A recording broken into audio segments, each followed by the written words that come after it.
As a mother, how did that make you feel? It's heartbreaking.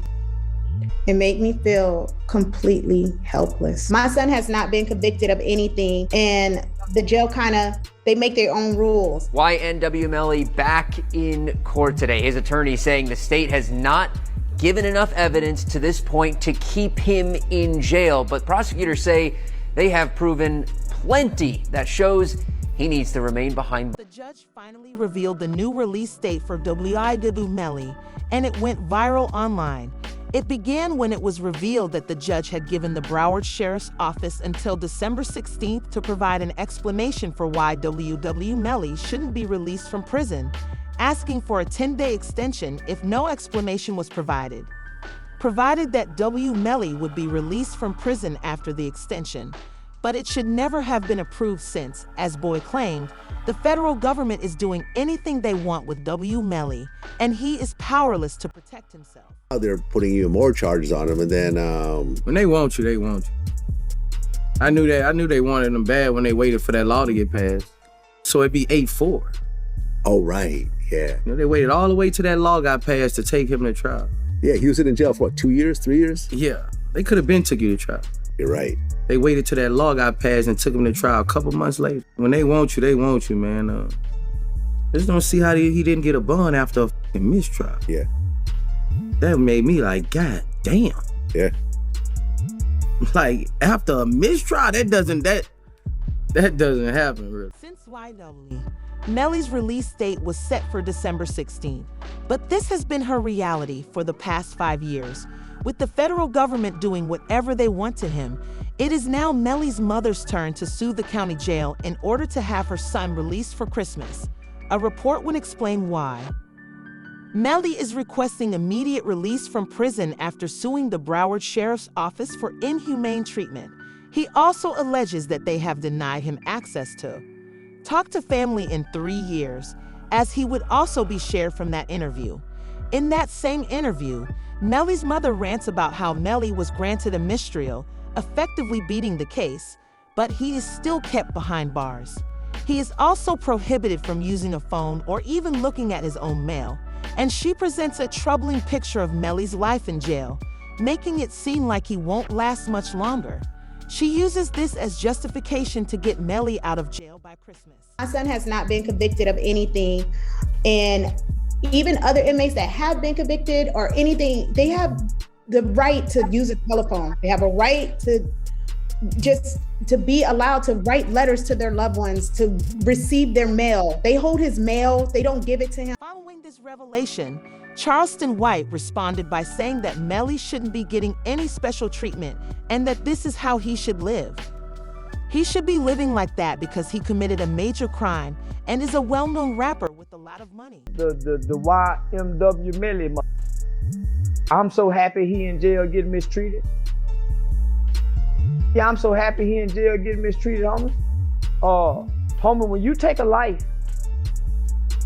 homie, you ain't got a right to complain about a motherfucking thing about being mistreated when you done chose to play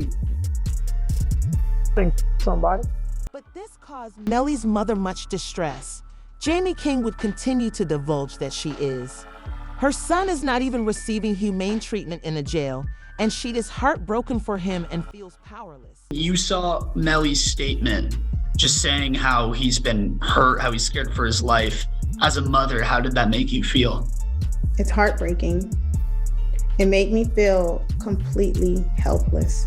Broward Sheriff's Office definitely needs to be investigated. I mean, they are making up their own rules. We've tried to go to court about this situation. The judge really doesn't have any jurisdiction when it comes to the jail, because we actually had a hearing about the mistreatment of him, and the jail they make their own rules.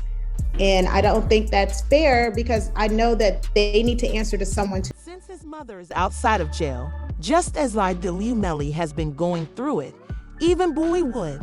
Talk about the strain Jamie King has been under during YNW Melly's case. She real, bro. You know, she real. She's stressed out. I heard she had a... Yeah, she real, and I reached my hand out to him, 'cause I'm real. Yeah, I reached out to him, bro. I met his mom, and she a good one. To increase Melly's chances of being released by Christmas, however, his attorney cited evidence from the initial trial showing that Melly had indeed texted his ex-girlfriend. When the crime was committed, he was fleeing from the police on the street. The part where he's saying that someone just shot the car up and was trying to shoot him. So I asked him if he was okay, where he was, and he's like, there's a car coming behind him, like hiding. He was like, there's some, there's some. I think they're still out here or something. So I'm like, are you okay? He's like, I'm okay. I said, well, where are Sack and Juvie? And he said, I don't know if they're in the car. I think they're... Demonstrating that a vehicle carrying rival street members was pursuing YNW Melly, but also in the... Prosecutors acknowledged at the Melly trial that no firearm had been discovered. The first thing is I didn't have a firearm, so I can't know which firearm I'm going to use in order to replicate any of my tests. So I can't make tests for this determination because I don't know what firearm was used. Okay. Melly's attorneys are hoping that this will be sufficient to have YNW Melly at least placed under house arrest, but the feds stepped in and produced a 6-page evidence file outlining the reasons why YNW Melly shouldn't be allowed to leave jail. Tell me if you would release him after reading it, beginning with the most significant new. Proof that demonstrates Melly's motivation. Before being arrested, Melly was very close to King Von.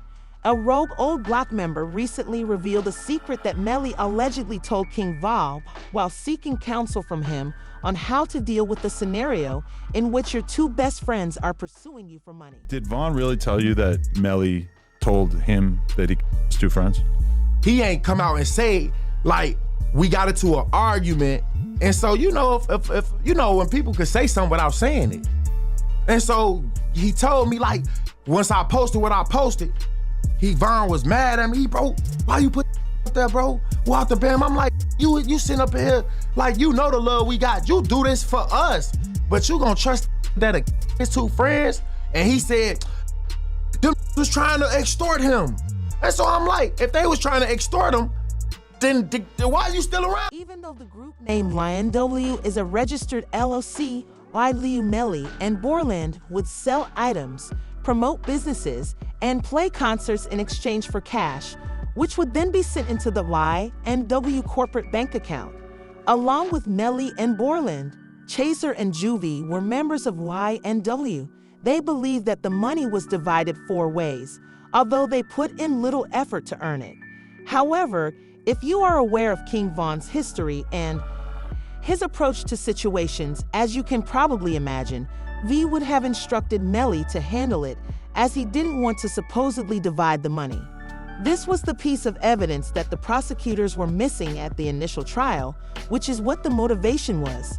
The situation becomes problematic when you combine this with the evidence discovered on Melly's phone, as he admitted to the crime in a text message sent hours after it happened. The Gambino account asked him if he was okay, and his response was, I did that, and placed a smiley face emoji. And the next message from 10/26/2018 at 16:02 from Eastern Standard Time. The YNW Melly account says what? After that, SHHHH. However, a saved video from someone's Facebook Live was also discovered on Melly's phone, showing Melly in. The response of Borland to the crime about 6 hours after it occurred.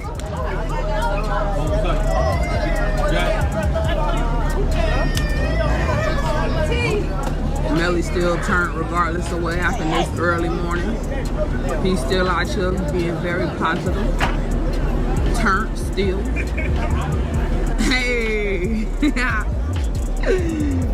No, still turned. Regardless of what happened, you already know. The lead prosecutor would go deeply into the physical evidence of the crime, such as the Jeep that they were driving, knowing how Melly took the loss of their two best friends emotionally. We're coming in because, according to Sergeant Williams' testimony during the initial trial, the act perpetrator had to have been seated in the back left seat, and this could not have been a drive-by. Which is to determine if this is a drive. And my determination was that this is not a drive-by, and it's based upon this picture here, which is a very good picture to describe it. All of these rounds are done. One is done at a stationary position. At a stationary position when all but one of these rounds are going in. The one round that has some movement in it, which is round site L here, the actually moving in that. Number, you said 17 outside the car. How many rounds were inside of the car? 3. And can you exclude the for Mr. Williams and Mr. Thomas as coming from outside of the car? Yes. From the driver's side back seat. As to the shot that Christopher Thomas, where did that emanate from? Driver's side back seat. Okay. Is it possible for there to have been 2 inside that car? No. Why not? There is no. During the Melly trial, Williams disclosed that the crime had to have taken place within the car. When Ju's mother walked to the stand to reveal who was seated there. And are you related to one of the kids in this case? Yes, I am. How so? I'm his mother. And who is that? Christopher Thomas. Ms. Phillips, did you see who entered into the occupants who entered into that gray Jeep? Mm-hmm. And is that a yes? Yes. Do you recognize where your son entered that gray Jeep? Yes. Which seat, if you can identify for the jury? He got in the back seat on the right-hand side. Did you recognize the individual that got into the back seat on the left side, the rear driver's side? Yes. And who was that individual? Jamel. And Jamel, is that the defendant, Jamel Demons? Yes, ma'am. Although the argument against Melly's release from prison appears to be very compelling, it was all the result of a dishonest act. As you can see, when the feds submitted their extension on what grounds YNW Melly shouldn't be released from jail, they needed an excuse, so they chose to target YNW Melly's partner, YNW Borland, who had recently been arrested, which affected Melly's release date. Melly's co-defendant YNW Borland was booked into a Miami jail Monday night and is being held behind bars on an out-of-county warrant. We just confirmed the warrant is out of Broward County for witness tampering. The warrant obtained by Law and Crime Network states as follows. On or about April 10, 2023, continuing through and including July 22, 2023, Cortland Henry, aka Borland, along with others, did unlawfully and knowingly engage in misleading conduct toward another person with the intent to cause or induce them to withhold testimony. The warrant continues the alleged witness had been summoned by the legal process to the jury trial of Jamel Demons, aka YNW Melly. The dates in the warrant are important. Jury selection for Melly started in mid-April, and a judge declared a mistrial on July 22nd, the same day the warrant claims Borland allegedly tampered with the witness. For one day, Band attended the original Melly trial after the feds raided their home and discovered crazy documents they were using against Borland and Melly packed in a suitcase. While there, he ended up sketching out on a piece of paper the jurors in Melly's trial, sitting in a description of how they appeared. According to the report, these are pictures of purported notes found at the band's house last week that were turned into the Broward clerks. YNW Borland described the locations of specific jurors and their appearances to show how serious the crime is. Here are the reactions of DJ academics. Keep it real, this is sloppy. Borland, how the f you gonna have the notebook of the jurors in your house? Like, god damn. Holy sh.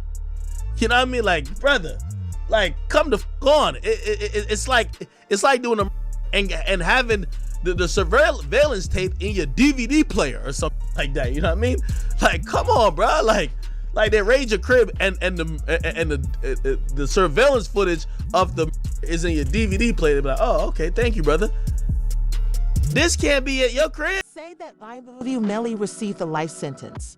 Moreland might have handed this piece of paper to members of Ish's Street so they might go out and exact revenge on YNW Melly. Because of these jurors, they are prohibited from being seen on camera. However, Melly and Borland are also facing further charges that were recently added. Filing 6 new charges against Demmons and 2 others who were allegedly involved. The charges include tampering with a witness, directing the activities of a criminal, solicitation or conspiracy to commit tampering, and unlawful use of a two-way communication device. Now, a couple of those charges actually carry a life in prison sentence if there's a conviction. Since these were linked to YNW Borland's grave error, in which Juvie's father would ultimately reveal how Melly and Borland were involved in witness tampering, and Melly's ex-girlfriend was forced to testify against him at the initial trial by means of code language. Both Melly, Jamel Demmons, YNW Melly, and Cortland Henry, who is known as YNW Borland, are now charged with witness tampering. It sounds like the prosecutors are saying there was this kind of crazy way that Melly was communicating. He wasn't allowed to use the phone, but he was passing notes to people, and then this person's calling this person and then that person. Saying like to me, they're going through extreme measures to try to cover up or convince people not to testify, like Mariah mom. They was using code words like Rihanna, and they said Rocket's baby mom, and